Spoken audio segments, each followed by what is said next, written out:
동강님이 유망산업 거래하실 때 중점적으로 생각하시는 거나 판단하실 때 기준 같은 게 있어요? 아무래도 가장 명확하게 보는 거는 빅테크들의 전용.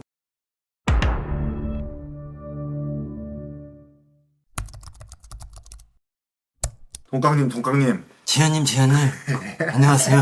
안녕하십니까. 아니, 저번에 동강님이 소비재 얘기해 주셔가지고, 제가 소비재 좋아하잖아요. 그치. 소비재 맨날 공부하고 있는데 막 옆에 보니까 막 로봇, 인공지능 계속 날아가는데 소비재는 맨날 가만히 있고 너무 배 아프던데? 네가 선택한 업종이잖아. 악으로 깡으로 버티세요. 아, 선택은 제가 했군요. 그쵸. 제 탓할 생각 꿈에도 마세요. 꿈에도 마시고 저는 모든 책임과 그걸 당신에게. 제가 어리석었네요. 아니, 그 로봇이나 막 인공지능 그런 업종들 있잖아요. 당장에 막 흑자 보는 그런 산업이 아니잖아요. 그치. 근데 막 시장에서 보면은 엄청 후하게 평가를 해주더라고요. 작년에도 막 에코프로 그런 것들도 고점 기준으로 보면 허가 막 550배 막 이러고 있는데 아, 저는 이런 시장을 이해할 수가 없어요. 일단 반도체 마스터의 명언이 좀 들어가야 될 거예요. 당신이 뭔데 시장을 이해하고 말고를 내가 뭔데? 네, 평가하려고 하시는지 일단 모르겠고. 제가 오늘 돈을 좀 잃어서 좀 격앙됐습니다. 그런 기업들 이제 평가할 때는 사실 당장 돈 버는 게 중요하지 않은 산업들도 물론 있기 때문에, 특히나 유망 산업에 속하는 성장주들 같은 경우는 미래의 기대감, 뭐 기대 성장률 이런 것들을 먹고 자라기 때문에 미래의 시장 전망치 그런 것들을 기준으로 밸류에이션 되는 거다 보니까 당연히 차이점이 좀 있을 수밖에. 주식시장에서 유망 산업이라는 게 정확히 어떤 걸 뜻하는 걸까요, 그러면? 유망 산업이라고 하는 건 미래의 성장 가능성이 높아서 시장 규모 그리고 이익 성장률이 커질 것으로 기대되는 산업들, 말 그대로 미래가 유명한 산업, 대표적으로 떠오르는 건 헬스케어, 뭐 AI, 로봇, 바이오, 전자상거래, 사이버 보안 이런 것들이 요즘에 많이 거론되고 있다 보니까 내가 투자하는 관점이다라기보다는 시장 전반에서 유망한 산업으로 분류하는 쪽을 나열한 건데, 투자 관점에서는 조금 더 달라져야 된다고 봐. 직접적으로 투자하기에 적합하려면 가시권에 들어오는 유망함? 그러니까 50년 뒤에 유망함? 이런 것들은 우리가 죽을 때쯤에 그 유망해지든 뭘 하든 아무런 의미가 별로 없죠, 우리 개인의 이익에서. 아무튼 유망산업으로 분류되면 지속적으로 수요가 강하거나 앞으로 더 증가할 거다라는 게 조금 더 보장돼야 되는 것 같아요. 그리고 경쟁 환경이 소수 기업이 독점적으로 지배하는 구조가 나와 있으면 유망 산업이다라고 하기 조금 어렵고, 소수 기업의 진입장이 너무 크면은 신규 사업의 진출자들, 새로운 플레이어들이 등장해야 되는데 경쟁하기 어렵게 만들기 때문에 산업이 확장되기가 좀 어렵지. 정통 산업이 그래서 유망 산업이 되기 어려운 이유도 사실 똑같은 거고. 그 전통 산업이라는 건 그러면 어떤 게 있을까요? 기존은 뭐 은행, 증권, 한전, 유틸리티 그런 거 다 전통 산업이고, 국가가 성장할 때 들어가는 건설, 정유, 화학 이런 것도 다 전통 산업이지. 시클리컬이라고 경기에 따라서 움직이는 산업들, 그걸 우리가 전통 산업이라고 한국 시장에서 많이 그러고. 지금 말씀하신 전통 산업들도 처음 시장에 등장했을 때는 유망 산업으로 등장한 거 아니에요? 그치, 실제로 뭐 2009년, 10년 같은 경우는 자동차, 화학, 정유, 지금은 전통산업으로 불리고 성장이 제한되어 있다라고 하지만 그 당시에는 성장산업으로 분류됐었지. 중국의 성장도 있었고 그와 밀접한 우리나라의 영향, 우리나라도 아직 그게 다 끝난 시점은 아니었고, 끝나가려는 시점에 중국이랑 맞물려서 산업이 더 커지기도 하고 성장의 혜택을 보기도 했고, 그런 것들이지. 그럼 유망 산업을 투자한다라고 했을 때 유망 산업 투자를 뭐 매도하는 시점 그런 게 전통 산업으로 넘어가는 기점에서 매도가 이루어질까요? 그러면? 동남아에 예를 들어서 철도가 안 깔렸다고 보자. 그러면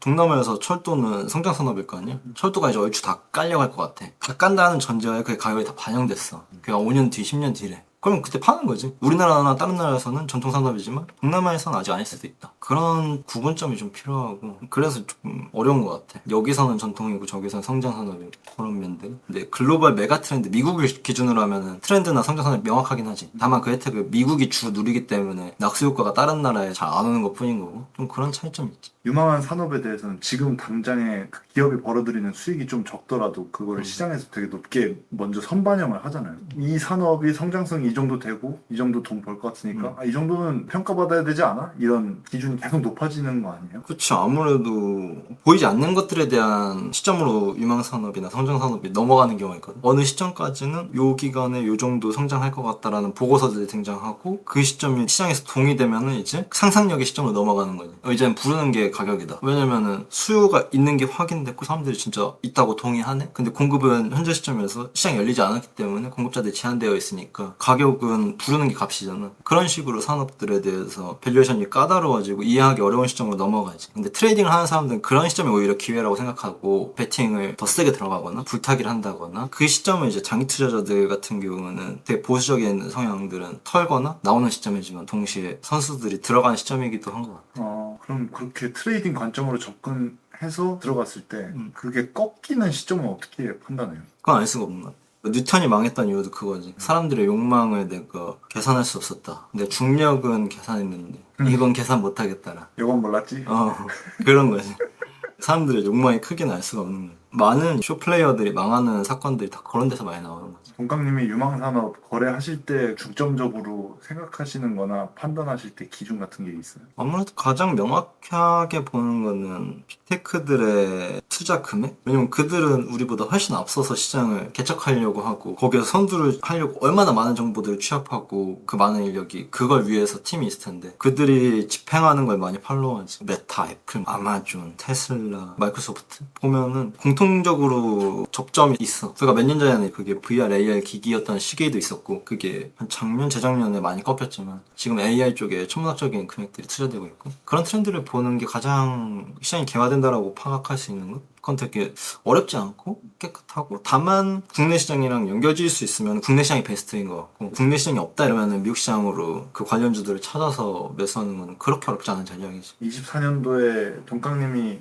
보시기에 가장 유망한 산업으로 보인다 싶은 건 뭐가 있을까요? 누가 봐도 투자를 어디 많이 하고 있냐라고 하면 AI 쪽인 것 같고 그리고 바이오 쪽도 굉장히 많이 투자가 들어가고 있는 것 같고 엔비디아의 젠슨왕도 자기는 솔직히 가장 어려운 학문이 생명공학이라고 생각한다. 그래서 그쪽에 투자한다라는 내용도 인터뷰가 있을 정도로 다음 세대에서 가장 중요한 학문 바이오라고 명확하게 명시하는 거 그런 데서 단기 시점은 아니겠지만 장기적으로 젠슨 황이 AI랑 가장 가깝고 반도체를 직접적으로 접목하고 있는 산업에 있는 사람으로서 다음 지점을 찍어준 것 같아. AI 그 다음에 바이오 그런 쪽으로 확산되는 게 인류의 순서겠다라고 젠슨 황이 어느 정도 힌트 주지 않았나. 그 과정에서 뭐 로봇도 있고 뭐 다른 거 잡다한 거 많이 나오겠지만 젠슨 황 같은 경우는 조금 더 상상할 수 있는 가장 먼 쪽을 이야기하고 있는 것 같아. 나머지는 다 이야기가 나온 것 같고 로봇, AGI 뭐 이런 거 다 시장에 나온 것 같고 그거에 파생되는 뭐 로봇 택시 어쩌고저쩌고 다 나왔다고 봐. 근데 생명공학 쪽을 그렇게 이야기하는 거는 그 다음인 것 같다. 그래서 조금 의미 있게 들었지만 투자랑 접목하기는 아직 이르고 다만 그런 쪽의 기업들 분명히 가치가 있어지는 시점이 올 것 같다. 이 산업이 유망하고 시장에서 인정해주는 것 같다. 투자해봤을 때 수익이 극대화 될 것 같다라는 시점은 어떻게 파악해요? 그걸 확신한다는 건 솔직히 알 수 없는 것 같고 모두가 그냥 받아들인 시점? AI 같은 경우도 사실 23년 초만 하더라도 그렇게까지 시장에 돈이 되지 않았거든. 그냥 AI가 나왔구나 그런가 보다. 근데 지금은 누가 봐도 AI가 세상 전반의 산업을 재편한다는데 동의하지 않는 사람은 이제 드물거든. 동의가 대중적으로 어느 정도 끝나면은 1차적인 가격은 대부분 그 동의되는 사람들 숫자가 점점 더 많아질수록 시세는 고점으로 가고 있는 거야. 그 다음 다 동의됐구나 이러면 한번 실제로 상용화되고 그 산업이 충분히 개화될 때까지 양산시장으로 우리 일상에 들어오기 전까지 많은 조정기를 겪지. 그 다음에 또 다른 시세가 나오기도 하고 2차전지도 사실 비슷한 케이스를 겪긴 했지만 전기차 다 탈 거야 뭐 규제 다 할 거야 했지만 실제로 한 7, 8년 뒤에 본격적으로 엄청 큰 상승이 나오기도 했고 실제 양산되고 우리 일상 속에 들어오는 시점이랑 산업이 초기 태동기를 겪는 시점은 좀 다르지. 유망 산업을 저도 두 눈을 크게 두고 한번 찾아봐야겠네요. 공부도 해보고. 네, 그래서 소액이라도 그냥 들고서 이 세상이 이렇게 과열되고 사람들 욕망이 어디까지 가는지 경험해보시는 것도 좋은 케이스고 그렇게 자주 일어나는 일은 솔직히 아니라서 뭐 매년 당연히 트렌드 있고 어쩌고 하지만 그 정도로 산업이 변하거나 산업혁명이라고 부를 만한 사건들은 그렇게 자주 일어나는 것 같잖아. 주식하고 14년 정도 지났는데 지금이 가장 큰 변혁기라고 느껴질 만큼 로봇이라는 새로운 시장으로 지난 14년보다 가장 큰 변화 중에 하나인 것 같다. 이 시기는 충분히 경험해볼 만한 가치가 있다. 이걸 보시는 분들 그런 생각입니다. 알겠습니다. 그럼 저는 또 다음 시간에 뵙도록 하겠습니다. 안녕.